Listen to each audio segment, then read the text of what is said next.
Well, hello everyone, and welcome to another edition of Talking Bullion. Well, today we're going to talk about the top 5 mistakes to avoid when buying silver and gold.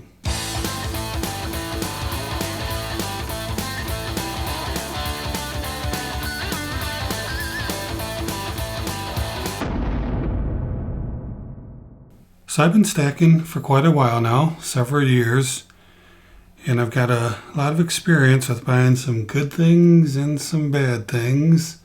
And so I thought I'd take some time to go through some of these items and see if I can help somebody else avoid some of the mistakes that I may have made in the past. So what I have here is a bucket of miscellaneous silver and gold. So a lot of times when I go to coin shops and just buy things that I like, I just throw them in this bucket until I get time to put them away where they need to go. So there's a nice assortment of some cool stuff in here.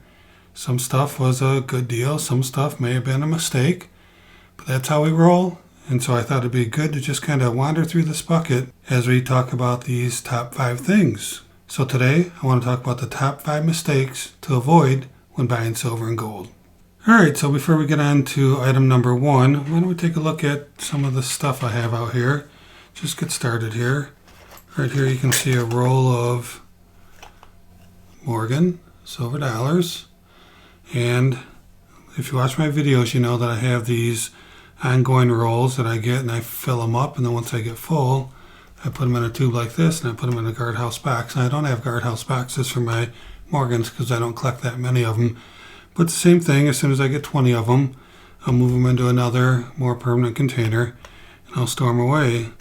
So right now this is just my ongoing roll. And you can see here that a lot of these aren't in great shape, but most of these I paid either 14 or 15 bucks for as well. And that's when silver was 17, 18, 19 dollars an ounce. Got this off my resource. And you know, I really like the quarters, dimes, halves. But gosh, if you can get these for 14 or 15 bucks, you need to pick them up. So that's what I did. So this is my ongoing roll of Morgans. And you can see here I've got one in a capsule, which I'm not really sure why. 1921 is a pretty common year, and this doesn't look to be in that good a shape. I must have got it in a deal where it came in the capsule, because I want to put this in the capsule. In fact, I should probably pop this out and put it in this tube as well. Then over here I've got, this is my ongoing roll of peace dollars. Looks like this thing's almost full, probably just needs one more. And again, a lot of common dates, but I usually get these for around $13, $14. So that's why I buy a few every once in a while, because people like the peace dollars. And these are in pretty good shape, but not something I focus on, but of course buy them once in a while for the stack. And then before we move on to item number 1, let's take a look at this piece of gold that fell out. Look at that. Pretty cool, huh? British sovereign. And I picked this up recently, I think. And it's fairly close to a quarter ounce. I think 0.23 and some change. So it's close to a quarter ounce. Nice to have in the old stack though, huh? Oh, got a nice little teaser over here too. Alright, so let's get some of this out here, and then let's move on to item number 1. The first mistake to avoid when buying silver and gold, and that is not having a strategy. I think it's really important that you go in this with a strategy, and it's up to you to determine your strategy. For example, are you a stacker? Are you a collector? Are you a prepper? Are you an investor? Now, I wouldn't recommend using this as an investment. Of course, sometimes you can, make a little money, do a quick little flip or something, but overall it's a protection of wealth. I would really look at whether you're a stacker, a collector, or a prepper. And you could be 2 of the 3, you could be 3 of the 3. For me, I'm mainly a stacker. I do a little collecting, and as part of my stacking strategy, I do consider prepping as well. That's one of the reasons why I like constitutional silver so much. And another part of having a strategy is, what are you going to do when it comes time to sell? At some point you're going to sell.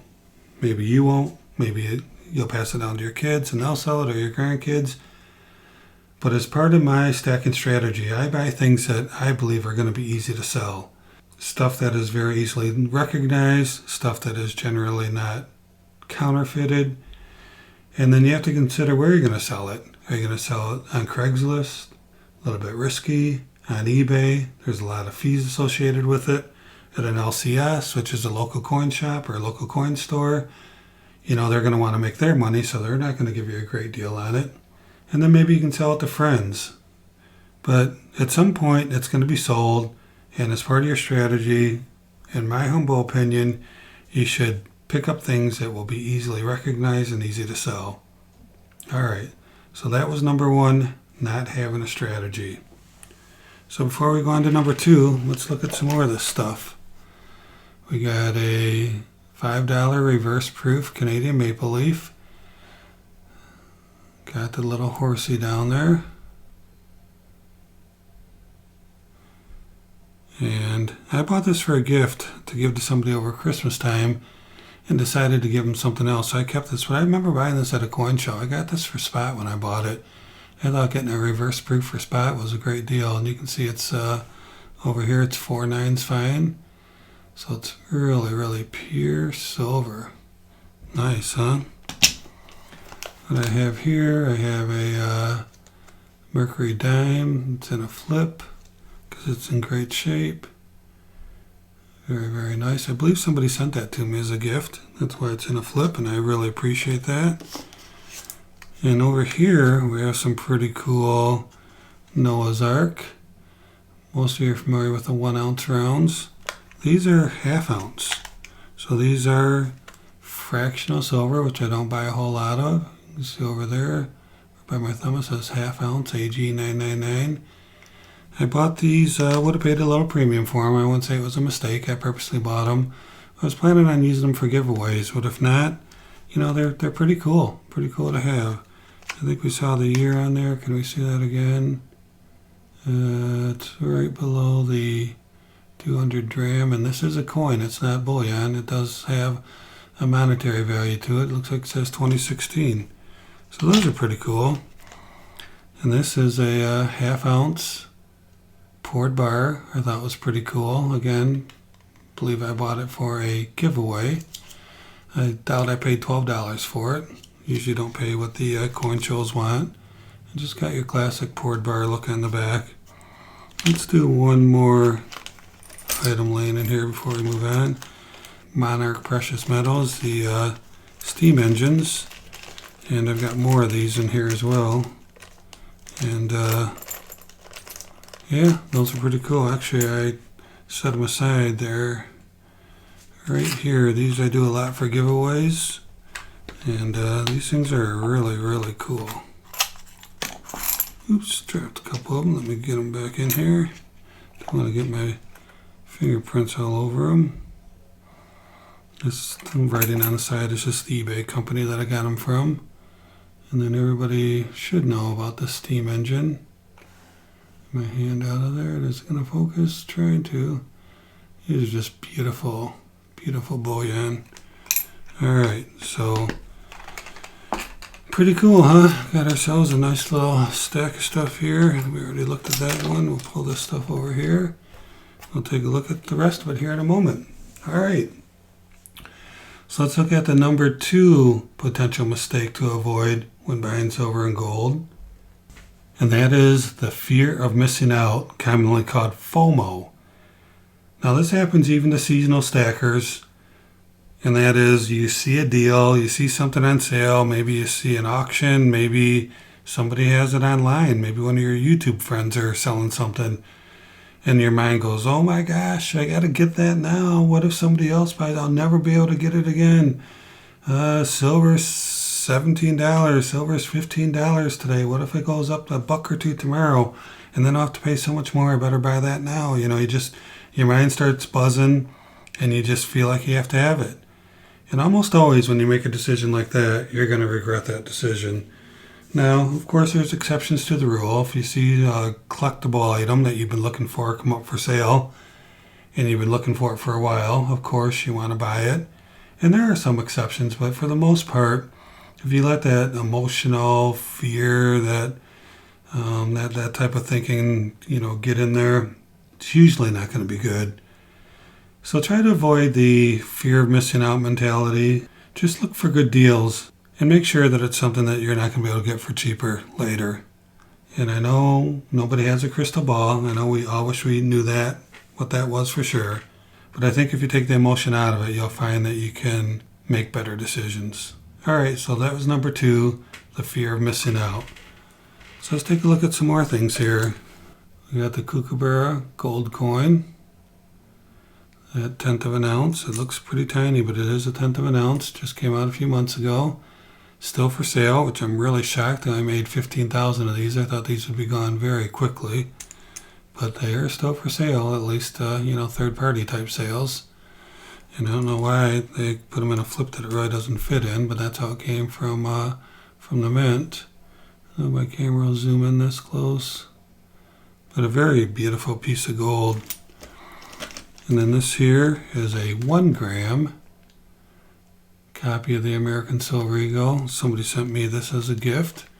And I don't ever give away my gifts. My gifts go on my permastack. You can see here, it's small, but it's pretty cool. It's pretty cool that they can do something that small.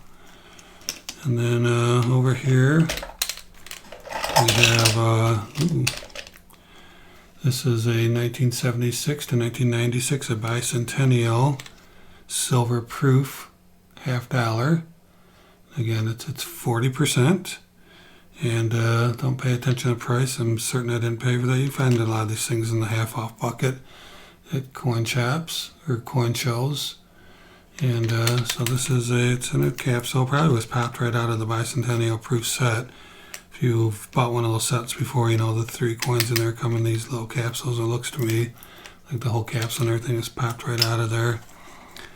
This I found recently when I was right after I picked up some of my constitutional silver. Just happened to see that it was 1938, and I looked and it's a 1938D. So I pulled this out, put it in a flip. Don't do that very often, but you can see the D mint mark is over here. See the D? And these in the red book, even in G4 condition, which is pretty bad condition, and this isn't in great condition. You can see it's got a big scratch over here. But this in G4 condition is a $55 coin. So that was worthy of, I paid $5 for it, so that was worthy of pulling out of the stack and putting aside. This is one of those triangle coins that are pretty popular right now. They got a serious shine on them, so I'm trying to avoid the reflection. You can see there a coin, it does say $1 on the bottom. These are really, really cool. Just a really cool idea. So, and they came in their own capsule, which is pretty cool. Maybe a few more, and then we'll move on to item number 3. So this is a quarter, the bicentennial silver proof quarter. And this is 40% silver. And you may or may not know this is the only 40% silver quarter that they made. So that's kind of cool. Again, bought that probably out of the same bucket at the coin show. And this is a 1956 Canadian dime. I believe somebody sent this to me in the mail. And I don't really collect Canadian old silver, but it's a gift and I'm not going to get rid of it. So we'll keep that. And let's look at one more piece of gold before we move on. We have an American Gold Eagle, 1/10 of an ounce. And pretty cool. Love that stuff. Awesome, huh? All right. So here we go. We're going to look at the number 3 potential mistake to avoid. And that is paying too much. Always thinking that there won't be a better deal. This kind of goes with number 2, the FOMO, the fear of missing out. You just need to realize that there can be better deals, and almost always will be better deals that come along. So one thing you also have to consider when buying an item is the shipping costs, any fees, any additional things that may be there, taxes in some cases. I have a local auction house that does online auctions. You can go there and bid, or you can bid online, they'll ship it to you. But one thing you have to watch out for is the auction fees. the auction fees are usually about 13%. 13% when added to most coins is going to kill the deal. It took me a time to buy to realize that when I got the invoice emailed to me, that those auction fees really made a good deal into a bad deal. So just don't pay too much. You can always find it for a good price, usually if you look around. A lot of times when I look on Craigslist and let go and offer up, I make my bids and people, get mad at me because they think I'm lowballing them and stuff. But I know if I wait long enough, I'll find somebody who's willing to sell for a reasonable price.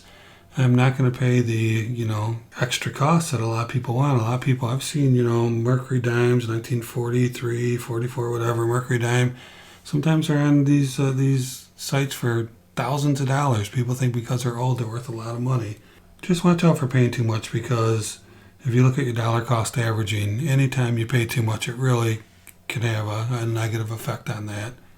So that was item number 3, paying too much. All right, let's get back into my little bucket here and see what else is falling out of there. Oh, here's another. I think this is the second one, isn't it? I think I have 2 of them in here. Yep, I got another JFK Bicentennial Silver Proof coin. Cool. Oh, got some stuff slipping under the box. Here is a 1/4 ounce American Gold Eagle. I think this is one I just recently picked up. Pretty nice, huh? And then here, these are pretty cool. These are the Noah's Ark again. I got it upside down. But these are the 1/4 ounce. I bought a few 1/4 ounce as well to maybe give away or just to keep, because I really like the Noah's Ark coins. These things are awesome. These are the 100 gram instead of the 200. So yeah, those are pretty cool as well, huh? Here's a Ben Franklin, 1948. I'm not really sure why this is in a flip. This probably just needs to go on one of my Constitutional Silver tubes. May have got that as a gift or something. That could be why it's in a flip. Let's get some of this stuff on the screen here. Maybe move my camera over a little bit, see some of this stuff. There we go, that's cool. All right. So what do we have here? We have 1880 pre-1933 gold coin. $10. You can see on the bottom there, $10 denomination. This is what they used to use for $10, folks, back in 1880. I bought this as a random date. They sent me an 1880 coin. Bought that off of eBay. Pretty cool, huh? That thing is awesome. Then we have a 1886. This is the 1/4 ounce. This other one over here is a 1/2 ounce. Well, it's 0.48 and some change. 0.4838 I think is the number, because these are 0.2419 and this is double the gold than what's in here. So 1886. Got ourselves a fish scale. Little Trime. This is an 1853 3-cent coin. I don't know if you've seen these before. These are pretty cool. You can see the 3 on the back of it. These are tiny.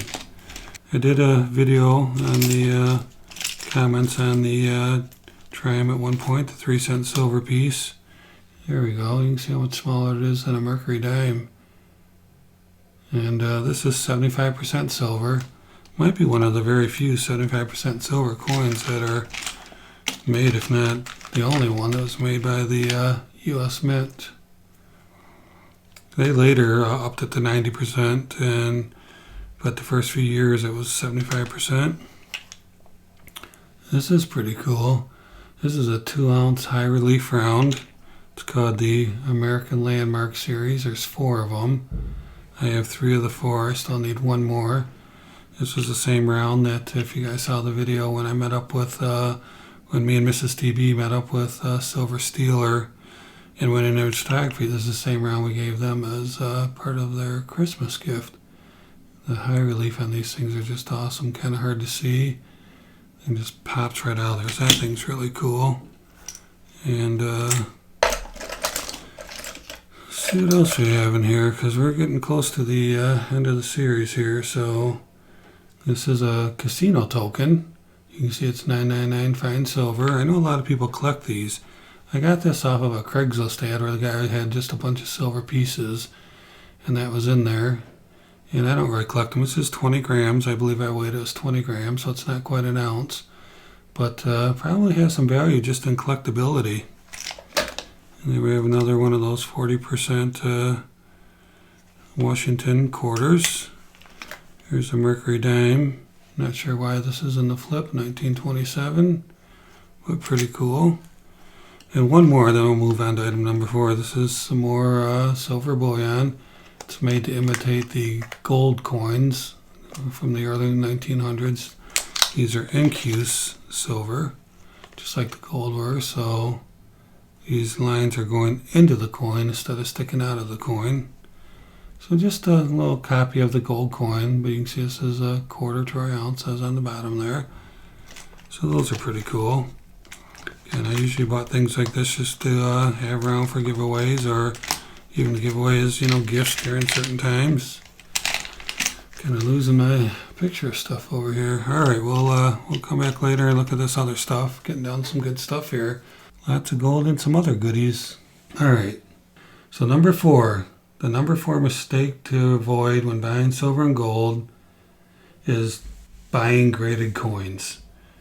Now, you can buy graded coins if you know what you're doing, but graded coins are shaky because unless you know exactly what you're doing, you'll almost never get your money back out of them. Now, if you're collecting certain coins and you need a graded coin for your collection, buy it. But if you're not sure what the where, the when, the why is with them, don't buy them. You frequently see the first day of issue American Eagles in a graded capsule for $80, $90. Don't buy those. They're not worth it. Most seasoned stackers would really put no value in that. So you shouldn't either. So that's number 4. Be careful about buying graded coins. All right, so let's keep going through this thing. This is really cool. This is almost a quarter ounce, 0.2419. This is what they call a commemorative gold coin made from the U.S. Mint. And the cool thing about these is that you can get these online on eBay, usually at spot and with eBay bucks for less than spot. I think they made a lot of them. They just don't seem to have held their value as far as premiums. Of course, they hold their value in gold weight. So if you can get them for spot or below, you're getting a great deal. And that's why I buy these, because I've been able to get these sometimes 30 or 40 bucks below spot on eBay with eBay bucks. So just keep your eye on these quarter ounce commemoratives on eBay because they can be picked up for a pretty good price. Here's another one of those trimes. Pretty cool. This I got recently when I picked up some constitutional silver. I did a video on it. It was just in really good condition, a 1930 Standing Liberty quarter. Probably the nicest one I have. You can see it's not in great shape, but if you get one without any wear on it, you can pay a lot of money for it. So this is worthy of a flip because it's just in pretty decent shape compared to, I don't have very many SLQs, and when I do, they're not in that good of shape, so I just put it in a flip. This here, there's a 1935 quarter. This looks like it's been cleaned. Not really worthy of a flip, not really sure why those are in there. Ooh, look at this, another half ouncer. 1897. You can see this has a big scratch on the side of it over there. But still, isn't this a nice coin? It is beautiful. But these were used. People spent these as money, so that's why you'll see some scratches on them because, that was having a $10 bill in your pocket in today's world. Here's another American Gold Eagle. Another American Gold Eagle. Some more pre-1933 gold. This is a 1903. It's beautiful condition. So most of these 1933s I picked up on eBay for below spot with eBay bucks. eBay bucks are really a good thing to pick up when you can, to use when you can. Alright, so I'm going to have to speed this up a little bit. So why is there so much gold in here? You're probably wondering. Well, what happened is I did a trade. I traded some constitutional silver for a bunch of 10th ounce gold eagles and Canadian maple leafs. So I haven't had a chance to put these away yet. Yep, and there was a Kruger in there as well, as you can see here.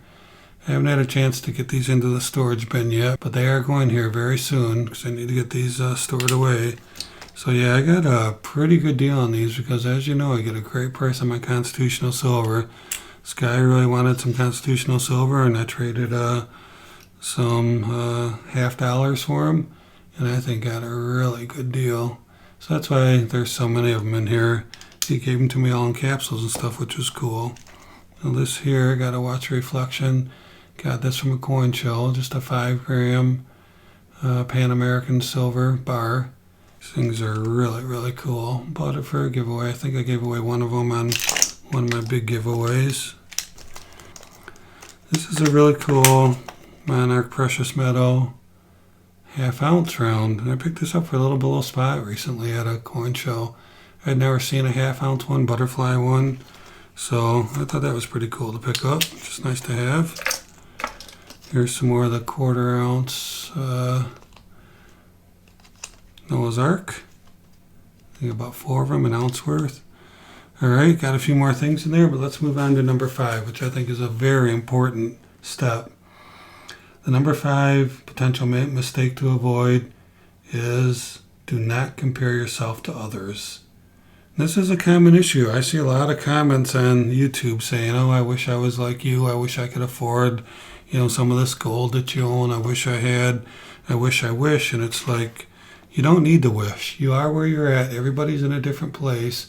Don't let the purchasing power that other people may have discourage you.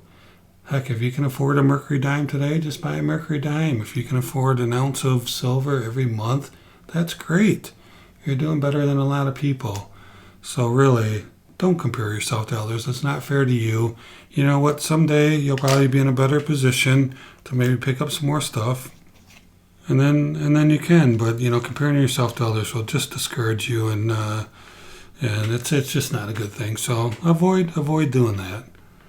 All right, so there you go. That's a top 5 mistakes to avoid when buying silver and gold.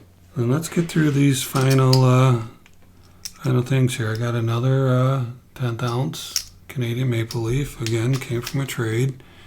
Here's another 10th ounce maple leaf, came from a trade. And the good thing about the trade was, we just compared it to what the price of gold was and silver was.